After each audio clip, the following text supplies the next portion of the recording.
मुफ्ती इस्माइल साहब जो महागठबंधन तैयार करेंगे और जो छोटे छोटे जो दल है उनके साथ, अगर उनको वो छोड़ देवे तो इनका सियासी वजूद खत्म हो जाएगा। नाकाम 2 साल गुजरे हैं, शहर को उनसे कोई फायदा नहीं हुआ और एक नाकाम एमएलए बोला जाए तो ठीक रहेगा। मुफ्ती साहब हाथ निकाल लेंगे, इनकी शनाख्त खत्म हो जाएगी। ये इसलिए एक होना चाह रहे हैं कि भाई हमारी शनाख्त तो बचे रहे, इसके लिए वो एक होते हैं, लेकिन वो अपने जाति मुफाद के लिए एक होते हैं। ये मालेगांव शहर के आवाम के मुफाद में एक नहीं होते हैं।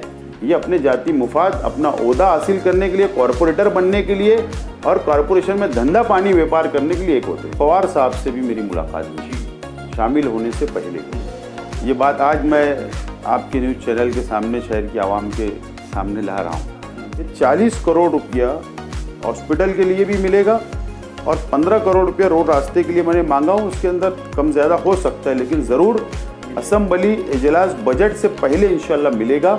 मालेगांव फेस्टिवल, वहाँ पर हज़ारों की तादाद के अंदर माँ बहनें आती रही, एक भी हादसा नहीं हुआ, एक भी माँ बहनों के बाल को धक्का नहीं लगा। कि मालेगांव शहर में सिर्फ राष्ट्रवादी कांग्रेस पार्टी के ऑफिस, एक सियासी पार्टी के ऑफिस है, जो आवाम रोज़ाना 400 से 500 का मेरा एवरेज है जो आवाम आती है। मालेगांव शहर की आवाम इस मर्तबा राष्ट्रवादी कांग्रेस पार्टी को फुल अक्सरियत देगी।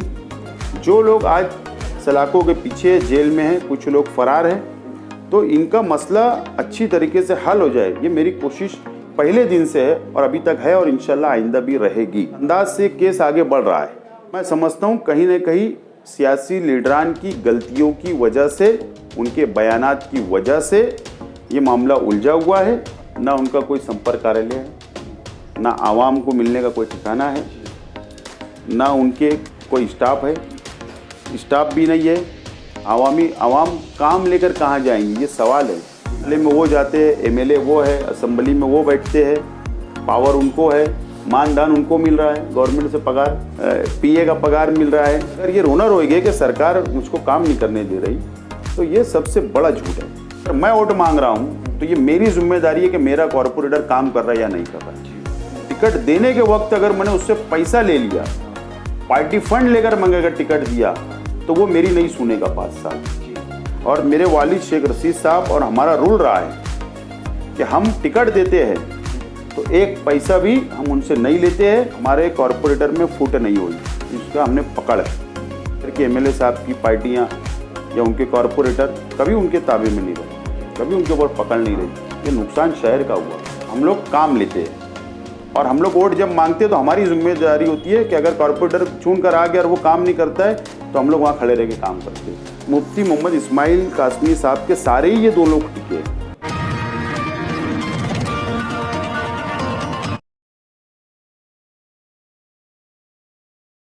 आसिफ भाई, मैं ऐसा जानना चाहता था कि एनसीपी में शमूलियत के वक्त तो आपकी जानिब से क्या मुतालबात किए गए थे आला लीडरान से? सबसे पहले तो मैं सैफ न्यूज़ परिवार को मुबारकबाद देता हूं कि मालेगांव शहर और इतराफ़ के शहरों में जिस तरीके से तेज़ी से, रफ्तार से सैफ न्यूज़ तरक्की कर रहा है, मुझे बड़ी खुशी है कि मालेगांव शहर में एक छोटा सा हमारा अपना शहर है और यहाँ से सैफ न्यूज़ पूरे महाराष्ट्र के अंदर अपनी पहचान बना रहा है। मैं अब्दुल रहमान भाई, उनके तमाम ही परिवार और स्टाफ को मुबारकबाद देता हूँ। राष्ट्रवादी कांग्रेस पार्टी में जिस वक्त मैं शामिल हुआ, उससे पहले अजीत दादा पवार साहब, छगन भुजबल साहब, जयंत पाटिल साहब और शरद पवार साहब से भी मेरी मुलाकात हुई शामिल होने से पहले। ये बात आज मैं आपके न्यूज़ चैनल के सामने, शहर की आवाम के सामने ला रहा हूँ। और शरद पवार साहब से तकरीबन 20 मिनट मेरी बातचीत हुई थी और पूरे मालेगांव शहर का पावरलूम सिटी है, गरीब है, मजदूर है, बुनकर है, छोटा मोटा धंधा व्यापार करने वाले हैं और शहर में कौन सी चीज़ की ज़रूरत है, फंड की ज़रूरत है, मुझे तफसील मेरी बातचीत उनसे हुई थी। शरद पवार साहब ने कहा था कि आप राष्ट्रवादी कांग्रेस पार्टी में शामिल हो जाइए हम आपके साथ मजबूती के साथ खड़े रहेंगे। और शरद पवार साहब ने अजीत दादा पवार साहब, जयंत पाटिल साहब और छगन भुजबल साहब को मैसेज दिया कि शेख आसिफ से बैठकर आप बातचीत करिए। और तमाम ही लीडरान ने मेरे साथ बैठकर मीटिंग की, बातचीत हुई। और उस वक्त तो मैंने यही कहा कि राष्ट्रवादी कांग्रेस पार्टी में आने का मेरा जो मकसद है, मालेगांव शहर के अंदर डेवलपमेंट के लिए फ़ंड मिलना चाहिए, रोड रास्ते के लिए फ़ंड मिलना चाहिए, मसाइल हल होना चाहिए, अलग अलग जो मसाइल हमारे अपने हैं वो हल होना चाहिए। इस ताल्लुक से उन्होंने मुझसे वादा किया था कि आप हमारी पार्टी में आएंगे तो आप जो भी मुतालबा हमारे सामने रखेंगे, लेट सवेर हो सकता है लेकिन इंशाल्लाह हम उसको हल करेंगे। और उसका नतीजा अभी आप देख रहे हैं कि राष्ट्रवादी कांग्रेस पार्टी में शामिल हुआ। 5.5 करोड़ रुपया सबसे पहले छगन भुजबल साहब ने डीपीडीसी से हमको मंजूर किया। अजीत दादा पवार साहब को 10 करोड़ रुपये का मैंने डिमांड किया था, 10 करोड़ रुपया मंजूर हुआ। और अभी और मैंने डिमांड किया हूँ, पॉलिटेक्निक कॉलेज जो मेरे वक्त में काफ़ी आगे बढ़ चुका था, फॉलोअप हुआ था, मेरे पास उसके पेपर भी है। उसके लिए इमारत के लिए मैंने फ़ंड मांगा। हिल स्टेशन जो मालेगांव शहर की माँ बहनें, जो गरीब है, मजदूर है, हमारा छोटा मोटा व्यापार करने वाला है, जो बाहर अपने परिवार को नहीं तफरी के लिए ले जा पाता है, तो उसके लिए मैंने हिल स्टेशन बनवाया। लेकिन 2 साल में आज इतनी खस्ता हालत हो गई है, कोई तवज्जो नहीं दी जा रही है। वापस मैंने 10 करोड़ रुपये की डिमांड किया और 15 करोड़ रुपया वापस मैंने शहर के रोड रास्ते के लिए मैंने डिमांड किया हूँ। ऐसे 35 करोड़ रुपया और 5 करोड़ रुपया राजेश टोपे साहब से डिमांड किया हूँ जनरल हॉस्पिटल के लिए, डेवलपमेंट के लिए।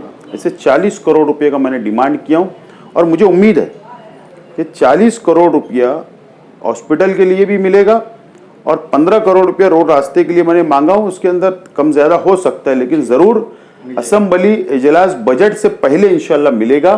और जो 20 करोड़ रुपया है जो हिल स्टेशन और पॉलिटेक्निक के लिए, इंशाल्लाह बजट के अंदर तरतूद होगा, ऐसा मुझे उम्मीद है।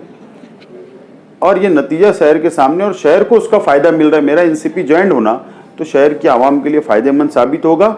और इंशाल्लाह म्युनिसिपल कॉरपोरेशन के इलेक्शन के बाद इंशाल्लाह ये शहर के अंदर आप देखेंगे कि रास्तों का सीमेंट कंक्रीट रास्ता बनेगा। और 100 करोड़, 150 करोड़, 200 करोड़ जितना हमको पैसा लगेगा इंशाल्लाह हुकूमत अजीत दादा पवार साहब ज़रूर हमको देंगे और ये शहर डेवलप होगा। नवाब मलिक साहब से अकलियती उम्र के कुछ पॉइंट की भी बात हुई, वो कहाँ किस मद में आप मांग रहे हैं? हमने तो डिमांड नहीं की थी। मैं शुक्रिया अदा करता हूँ नवाब मलिक साहब का। उन्होंने खुद ऐलान किया कि आपने नहीं मांगा, लेकिन मैं 2 करोड़ रुपए का ऐलान करता हूँ कि आप फौरी तौर पर हमको आप लेटर ला के दीजिए, डिमांड कीजिए, हम 2 करोड़ रुपये मैं देता हूँ। और मैं आपके चैनल के ज़रिए शहर की आवाम को ये बताना चाहता हूँ कि हम जो 2 करोड़ रुपए की डिमांड करने हम लोग जा रहे हैं, तो सर्वे नंबर 107 जो नया स्लाइडर हाउस के पीछे कब्रस्तान म्युनिसिपल कॉरपोरेशन ने ज़मीन का पैसा अदा किया, शेख रशीद साहब ने फ़ंड दिया, उसके और फंड की ज़रूरत है, तो 75 लाख रुपये तकरीबन वहाँ पे कम पड़ रहा है, तो हम वो देने वाले हैं। और एक दरे गांव सेवार में अशरफी ईदगाह के बिल्कुल बाजू में उस्मान सेठ चमड़े वाले के बच्चों ने 2 एकड़ ज़मीन वक्फ की है म्युनिसिपल कॉरपोरेशन को, उसके लिए हम फंड मांगेंगे। और उसी के साथ साथ कोई एक शादी हॉल बन जाए माइनॉरिटी इलाके के अंदर, मुस्लिम इलाके के अंदर, वो मांगूंगा। और इंशाल्लाह ये हफ्ते में वो लेटर उनको डिमांड का दे दूंगा। और मुझे उम्मीद है कि नवाब मलिक साहब वो फंड भी मंजूर करेंगे। पार्टी तंजीमी ढांचे को लेकर भी आपने काफ़ी काम किया। पहले तो हमने यहाँ देखा कि एनसीपी का सदर था, लेकिन नायब सदर कोई नहीं था। अलग अलग सोच होती है, अलग अलग पार्टी किस तरीके से बढ़ाई जाए, किस तरीके से संगठन को मजबूत किया जाए, अलग अलग प्लानिंग होती है हर लीडर की, हर इंसान की। और मेरा नज़रिया सोचने का बिल्कुल हटकर है। मैं हमेशा ये कोशिश करता हूँ कि जो पार्टी के लिए वक्त दे सके, ऐसे इंसान को मैं ओहदा देने की कोशिश करता हूँ, ऐसे लोगों को पार्टी में शामिल करने की कोशिश करता हूँ। और आप देखेंगे कि चाहे मेरी अपनी कार्यकारिणी आप देख लीजिए, मजलिस आमला जो मैंने बनाया, या माइनॉरिटी है, सेवा दल है, महिला है, और जो सेल मैंने बनाया हूँ, तो उसके अंदर आप देखेंगे कि गरीब लोगों को मैंने ज़्यादातर उनको उसके अंदर जगह दिया, मौका दिया हूँ, ताकि वक्त तो भी दे सकेंगे और वो ज़मीनी लेवल की हकीकत हमको बताएंगे कि गरीबों के क्या मसाइल है, शहर के आवाम के क्या मसाइल है, मजदूरों के क्या मसाइल है, बुनकरों को क्या मसाइल है, वो बताएंगे। और इस तरीके से संगठन को मैं मजबूत करने का काम कर रहा हूँ। और आप लोग देख रहे हैं कि इन 6 महीने के अंदर पार्टी को इस मुकाम पर लाकर मैंने खड़ा किया हूँ और मेरे साथियों ने, कार्यकर्ताओं ने मिलकर हम लोगों ने मजबूत किया है कि इंशाअल्लाह म्युनिसिपल कॉरपोरेशन हमारे कार्यकर्ताओं के बलबूते पर, संगठन के बलबूते पर, और सोने पे सुहागा ये हुआ कि शेख रशीद साहब और 28 कॉरपोरेटर राष्ट्रवादी पार्टी में शामिल हुए। हम सब लोग मिलकर इंशाअल्लाह म्युनिसिपल कॉरपोरेशन का मेयर राष्ट्रवादी कांग्रेस पार्टी का हम बनाएंगे। नहीं, जो हमारी माँ बहनें हैं शहर की, उनके भी काफ़ी मसाइल होते हैं जी। और आम तौर पर हमारे शहर के अंदर माँ बहनें अपने मसाइल किसी लीडर के सामने नहीं रख पाती है। बराबर। तो मेरे पास भी नहीं आती माँ बहनें डायरेक्ट। तो मैंने ये सोचा कि माँ बहनों के मसाइल हम किस तरीके से हल कर सकते हैं, उनके भी बहुत मसाइल हैं। तो मैंने हर वार्ड से जो एक्टिव हमारी माँ बहनें हैं उनको मैंने उनसे मीटिंग की, उनसे बातचीत की और उनका एक विंग तैयार किया, एक सेल तैयार किया महिलाओं का। और उन लोगों से मैंने ये कहा है कि आप अपने मोहल्ले और अपने माँ बहनों के मसाइल मेरे तक लाइए। वो मेरे तक मसाइल को ला रहे हैं, उनको मेरे तक लाते हैं और मैं उनके मसाइल को हल करता हूँ। इस तरीके से संगठन बढ़ रहा है, एक बात। दूसरी बात कि हमारी माँ बहनों को, जो हमारे भाई रहते हैं घर के, उनके शोहर होते हैं, उनके भाई होते हैं, उनके वालिद होते हैं, तो वो ये सोचते हैं कि मैं किसके पास भेज रहा हूँ, मेरी घर की औरतें किसके पास जा रही, कौन से लीडर के पास जा रही है, तो वो उसको सेफ है या नहीं है जी। और मुझे लगता है कि शहर के हमारे भाई लोग को ये इत्मीनान है कि शेख आसिफ के पास अगर हमारी माँ बहनें जाएंगी, राष्ट्रवादी ऑफिस पर जाएंगी तो सेफ रहेगी जी। और उसकी क्रेडिट मैं ये मानता हूँ कि आपने देखा कि मालेगांव शहर के अंदर मैंने 2 फेस्टिवल करवाया। हाँ, मालेगांव, दरेगांव में मालेगांव फेस्टिवल, वहां पर हजारों की तादाद के अंदर माँ बहनें आती रही, एक भी हादसा नहीं हुआ, एक भी माँ बहनों के बाल को धक्का नहीं लगा। तो ये हमारी अपनी क्रेडिट थी और इसके लिए महिला विंग हमारी स्ट्रांग हो रही है और हम महिलाओं के, हमारी माँ बहनों के मसाइल हल कर रहे हैं। नहीं, मैं कोशिश करता हूँ कि जब भी मुझे वक्त मिला मैं ऑफिस बैठता हूँ और आवाम जो मुझसे मुलाकात चाहती है, काम करने के लिए आना चाहती है, मिलना चाहती है, तो मैं उनको एक वक्त देता हूँ कि मैं फला टाइम पर ऑफिस पे बैठूंगा, आप आ जाइए। वो आवाम वहाँ पर आती है अपना काम लेकर और एंटी चेम्बर के अंदर अगर किसी को पर्सनल बात करना है तो मैं इस्तेमाल करता हूँ और अगर ज़्यादा लोग आ गए तो मैं बाहर खुद निकलता हूँ, उनके बीच में बैठकर काम करता हूँ, उनके मसाइल सुनता हूँ, मसाइल हल करता हूँ, फौरी तौर पर हल करने की कोशिश करता हूँ। इसके लिए आवाम, आप देखेंगे कि मालेगांव शहर में सिर्फ राष्ट्रवादी कांग्रेस पार्टी के ऑफिस है, एक सियासी पार्टी के ऑफिस है, जो आवाम रोजाना 400 से 500 का मेरा एवरेज है जो आवाम आती है। और मैं नहीं भी रहा तो स्टाफ हमने बैठाया है, स्टाफ उनका काम कर देता है और अगर कोई ज़रूरत होती है तो मैं फ़ोन पर उनसे रब्ता करके उनका मसाइल को हल करने की कोशिश करता हूँ। शहर में बहुत सारी सियासी पार्टियाँ हैं, लेकिन आप शहर की आवाम भी देख रही है, समझ रही है कि कौन सा सियासी लीडर, कौन सी सियासी पार्टी आवाम के बीच में रहकर आवाम के मसाइल हल कर रही है। मैंने आवाम के बीच में गया हूँ, आवाम के मसाइल हल कर रहा हूँ, आवाम से राब्ता मैंने बढ़ाया हूँ और आवाम मुझसे जुड़ चुकी है और उनके मसाइल हल मैं कर रहा हूँ। तो मुझे उम्मीद है कि मालेगांव शहर की आवाम इस मर्तबा राष्ट्रवादी कांग्रेस पार्टी को फुल अक्सरियत देगी और इंशाल्लाह हम मेयर बैठाएंगे और शहर का डेवलपमेंट करेंगे। 12 नंबर मामला बहुत हार्ड चल रहा है, इसको लेकर आप मतलब क्या महसूस करते हैं कि इन लोगों की अब जामीन होना चाहिए, पुलिस गलत कर रही है या क्या? नहीं, मैं इस ताल्लुक से बहुत ज़्यादा आपको आज नहीं बताऊंगा। मैं 4 फरवरी को जलसा है अली अकबर हॉस्पिटल के सामने मैदान में, तो वहाँ पर मैं कई बातों का खुलासा करूँगा। और मैंने हमेशा 12 नवंबर के बाद में मैंने फैसला किया हूँ कि मैं किसी भी सियासी पार्टी के लोगों ने मेरे पर इल्ज़ाम लगाया, मेरे साथियों पर इल्ज़ाम लगाया, अलग अलग बयानात दिए गए, लेकिन मैंने किसी का भी जवाब नहीं दिया। ये मजहबी मामला है और मैं ये चाहता हूँ चाहे वो कोई भी सियासी पार्टी का बंदा हो, कोई भी सियासी पार्टी के लीडरान हो, दीनी तंजीम के लोग हो, जो लोग आज सलाखों के पीछे जेल में हैं, कुछ लोग फरार हैं, तो इनका मसला अच्छी तरीके से हल हो जाए, ये मेरी कोशिश पहले दिन से है और अभी तक है और इंशाल्लाह आइंदा भी रहेगी। एक बात, लेकिन इस केस को जिस अंदाज से केस आगे बढ़ रहा है, मैं समझता हूं कहीं ना कहीं सियासी लीडरान की गलतियों की वजह से, उनके बयानात की वजह से ये मामला उलझा हुआ है। और कहीं ना कहीं मुझे लगता है, ये बात मैं नहीं बोलना चाहिए, लेकिन मुझको ऐसा लगता है कि हमारे जो एडवोकेट है, जो पैनल है, चाहे वो कोई भी, सब जनरल मैं बोल रहा हूँ, किसी एक या दो वकला के ऊपर नहीं बोल रहे, इसके अंदर बार एसोसिएशन ने सबसे बड़ा रोल निभाना चाहिए था, वो नहीं निभाया जा रहा है। मेरा एकदम साफ तौर पर बोलना है, बार एसोसिएशन के तमाम ही जिम्मेदारान, ओहदेदारान और तमाम ही मालेगांव शहर के हिंदू मुस्लिम वकला ने बैठकर इस बारे में सोचना चाहिए था और ये होना चाहिए था कि मेरिट के ऊपर केस लड़ा जाए। और मुझे लगता है कहीं ना कहीं मेरिट के ऊपर हम लोग कम पड़ रहे हैं, या और पर्दे के पीछे कोई बात तो नहीं हो रही है, इसके ऊपर तवज्जो देने की जरूरत बार एसोसिएशन की है और बार एसोसिएशन ने इस पर अब तवज्जो दे देना चाहिए।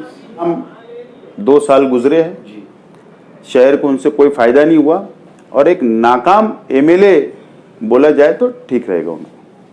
आवाम ने कहीं ना कहीं से नाराजगी है कि रुकने असम्बली की कारकर्दगी आप तक भी बात आती होगी। आप ना उनका कोई संपर्क कार्यालय है, ना आवाम को मिलने का कोई ठिकाना है, ना उनके कोई स्टाफ है, स्टाफ भी नहीं है। आवाम काम लेकर कहाँ जाएंगे, ये सवाल है। जो शख्स अपना स्टाफ नहीं रख सकता, जो शख्स डिपार्टमेंट के लिए, आवाम के लिए अपने नुमाइंदे नहीं दे सकता है, आवाम को आवामी मसाइल हल नहीं कर सकता है, तो ये एक नाकाम शख्स है और डेवलपमेंट की बात तो बहुत दूर है। बार बार ये बोला जाता है कि आप उनके काम में अड़थड़ा बन जाते हैं, ऐसा तो मुझको लगता नहीं कि यार कोई आमदार के लिए कोई अड़थड़ा बन जाए। वो बॉम्बे में रहते हैं, मैं मालेगांव में रहता हूँ। मंत्रालय में वो जाते हैं, एमएलए वो है, असेंबली में वो बैठते हैं, पावर उनको है, मानदान उनको मिल रहा है, गवर्नमेंट से पगार, पीए का पगार मिल रहा है, हर हफ्ते मुंबई रहते मैं सुनता हूँ। तो काम करने के लिए इनको रोका किसने? और अगर ये रोना रोएगे कि सरकार मुझको काम नहीं करने दे रही, तो ये सबसे बड़ा झूठ है।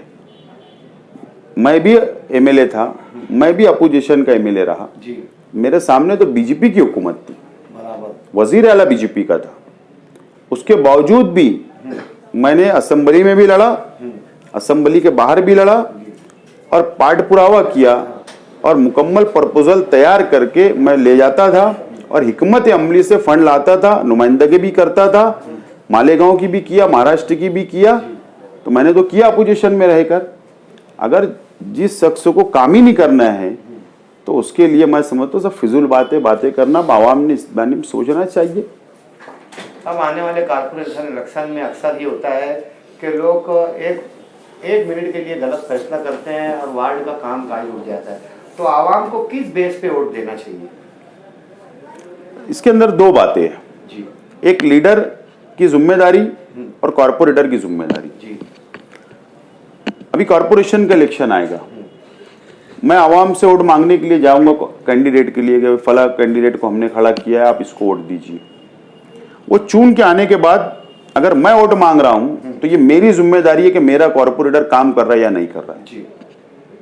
अगर मैंने टिकट के वक्त, टिकट देने के वक्त अगर मैंने उससे पैसा ले लिया, पार्टी फंड लेकर मैंने अगर टिकट दिया, तो वो मेरी नहीं सुनेगा 5 साल। और मेरे वालिद शेख रशीद साहब और हमारा रूल रहा है कि हम टिकट देते हैं तो एक पैसा भी हम उनसे नहीं लेते हैं, और जब वो चुन कर आते हैं तो हम लोग उनसे काम लेने की कोशिश करते हैं। अगर वो बंदा काम नहीं करता है आवाम का, वार्ड का, तो हम खुद वहां पर जाकर खड़े रहते हैं और हम काम कराते हैं। तो लीडरशिप के, कॉर्पोरेटर के ऊपर पकड़ होना चाहिए जब अवामी मसाइल हल होंगे।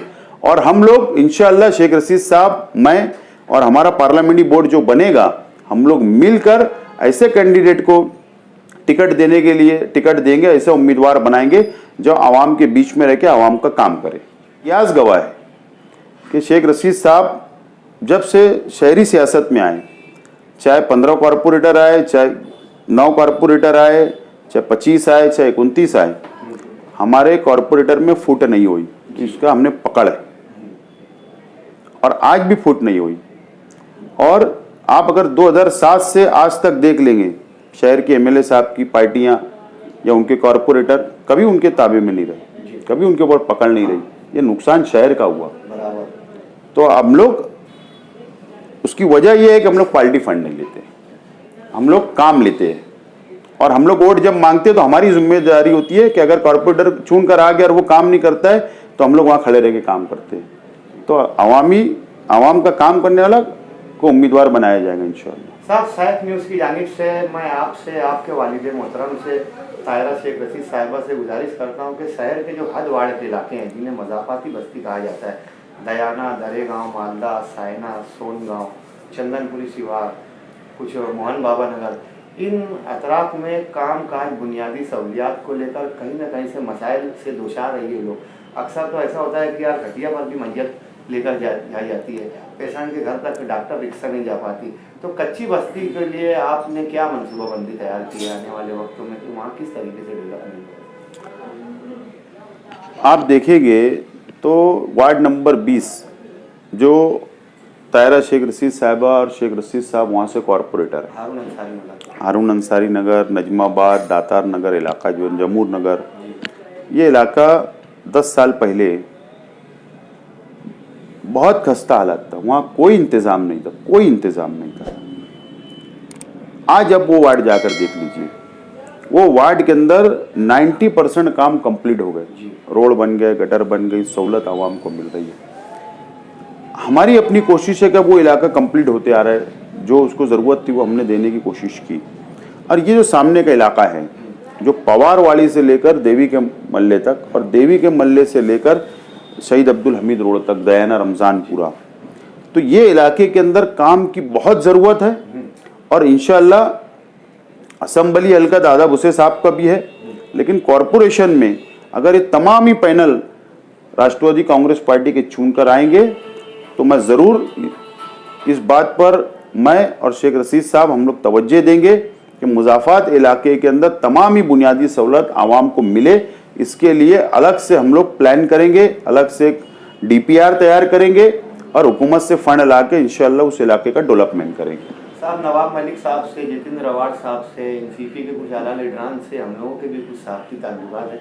हमने देखा कि आपसे पहले भी कई लोग पार्टी में प्रवेश किए और भी मजीद कई चेहरे ऐसे हैं, मगर जो रिस्पेक्ट आपका वहाँ पर दिखने में आया, तो क्या वजह रही कि आला लीडरान के दिल में आपने जगह बनाई, काम काज या पार्टी प्रमोशन?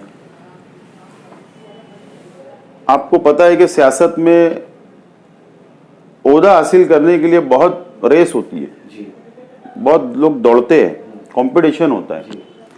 और मैंने एक उसूल बनाया हूँ सियासी ज़िंदगी के अंदर, मैं कभी भी कोई भी ओहदा, चाहे पार्टी का ओहदा हो, चाहे सरकारी ओहदा हो, मैंने हासिल करने के लिए कभी भी डिमांड नहीं किया हूँ। NCP में भी मैं गया तो मैंने कोई डिमांड नहीं किया कि मुझे सरकारी ये ओहदा चाहिए, मुझे पार्टी का ये ओहदा चाहिए। एक कार्यकर्ता बनकर, एक वर्कर बनकर मैंने काम करने की शुरुआत किया हूँ। और इसके लिए शायद उनको लगता है कि यार ये अपने मुफाद के लिए नहीं आता। मैं जब भी जाता हूँ मेरे शहर के लिए जाता हूँ, शहर के विकास, शहर के डेवलपमेंट के लिए जाता हूँ। इसके लिए शायद उनके दिल के अंदर इज्जत होगी। और मैंने सोचा हूँ कि ज़िंदगी में कोई भी ओहदा मैं मांग कर नहीं लूँगा, मेरी काबिलियत पर पार्टी को लगेगा, मेरे लीडरान को लगेगा कि ये उस काबिल है और आप इसको ये ओहदे और ये जिम्मेदारी देना चाहिए, उसके बाद मैं लूँगा। लेकिन मैं ज़बान से मांग के कोई ओहदा नहीं लूँगा, शायद इसीलिए वो लोग इज्जत मुझको देते हैं। और मेरे जो ताल्लुकात रहे 5 साल जो मैं MLA रहा, तो मैं असम्बली के अंदर बैठा, उनसे जो मेरे ताल्लुकात बने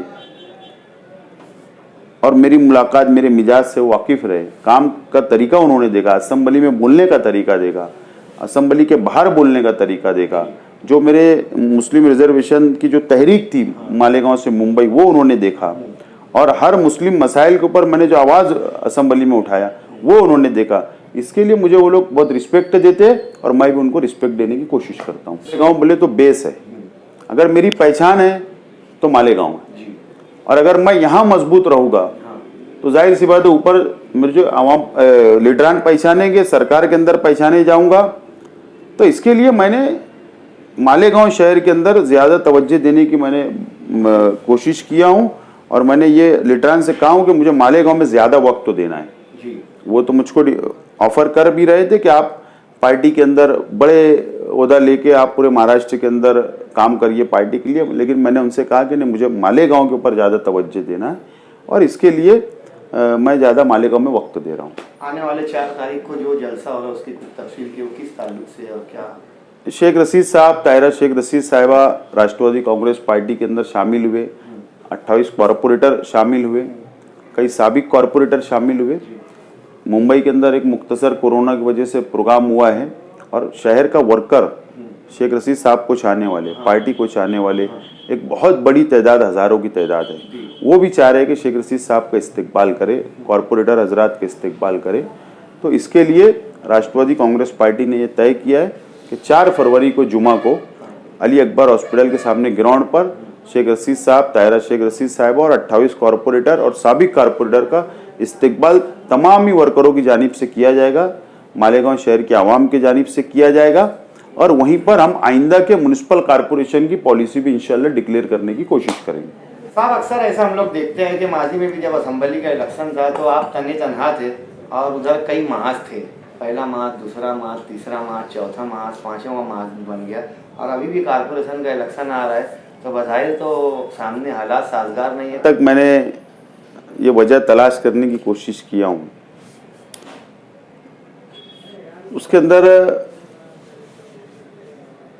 आप देखेंगे मेरी उम्र जो है वो 43 साल रनिंग है। हाँ। रनिंग 43 साल मेरी उम्र है और शहर में काफ़ी लीडरान हैं, उनके बच्चे हैं या मेरे साथी जो मेरे साथ पहली टाइम कॉरपोरेटर रहे, हाँ। ऐसे काफ़ी लोग जो है जो इस मुकाम पर नहीं पहुंच पाए और अल्लाह ताला ने मुझको इस मुकाम पर पहुंचाया है। कॉरपोरेटर बना, दोबारा कॉरपोरेटर बना, गढ़ नेता बना, कांग्रेस का सदर बना, एमएलए बना, मेयर बना, मुस्लिम रिजर्वेशन की तहरीक चलाया, महाराष्ट्र के मुसलमान मुझको जानने पहचानने लगे, शनाख्त बनाया हूँ। तो शायद मुझसे कुछ उनसे इख्तिलाफ रहता होगा कि ये क्यों तरक्की कर गया। बहरहाल जितना वक्त मैं सियासत में देता हूँ, जितना वक्त आवाम के लिए मैं देता हूँ, तो उन लोगों के लिए भी मैदान एकदम ओपन है और वो लोग ने भी सामने आना चाहिए, आवाम का काम करना चाहिए। आवाम ज़रूर उनको भी लाइक करेगी, ज़रूर उनको आवाम पसंद करेंगी, लेकिन कभी उनका मिजाज नहीं रहा है और यही उनको खौफ रहता है कि अगर इसको नहीं रोका गया, आप देखें 19 का असेंबली का इलेक्शन, ये सब एक जगह हो गए कि इसको रोको, अगर ये नहीं रुका तो ये अपना सियासी वजूद मिटा सकता है और इसके लिए शायद वो एक जगह होते। और दोबारा जब अभी मैं अवामी काम कर रहा हूँ, आवाम मेरे साथ जुड़ रही है, ताकत बन रही है, तो मुझे लगता है कि वापस ये एक होंगे। और मैं यकीन के साथ बोलता हूँ, अगर मुफ्ती इस्माइल साहब जो महागठबंधन तैयार करेंगे और जो छोटे छोटे जो दल है उनके साथ, अगर उनको वो छोड़ देवे तो इनका सियासी वजूद खत्म हो जाएगा। असल में मुफ्ती मोहम्मद इस्माइल कासमी साहब के सारे ही ये 2 लोग टिके हैं जी, दोनों दल टिके हुए हैं। ये मुफ्ती साहब हाथ निकाल लेंगे, इनकी शनाख्त खत्म हो जाएंगी और ये इसलिए एक होना चाह रहे हैं कि भाई हमारी शनाख्त तो बचे रहे, इसके लिए वो एक होते हैं, लेकिन वो अपने जाति मुफाद के लिए एक होते हैं। इंतजार है, ये मालेगांव शहर की आवाम के मुफाद में एक नहीं होते हैं, ये अपने जाति मुफाद, अपना ओहदा हासिल करने के लिए, कॉरपोरेटर बनने के लिए और कॉरपोरेशन में धंधा पानी व्यापार करने के लिए एक होते हैं।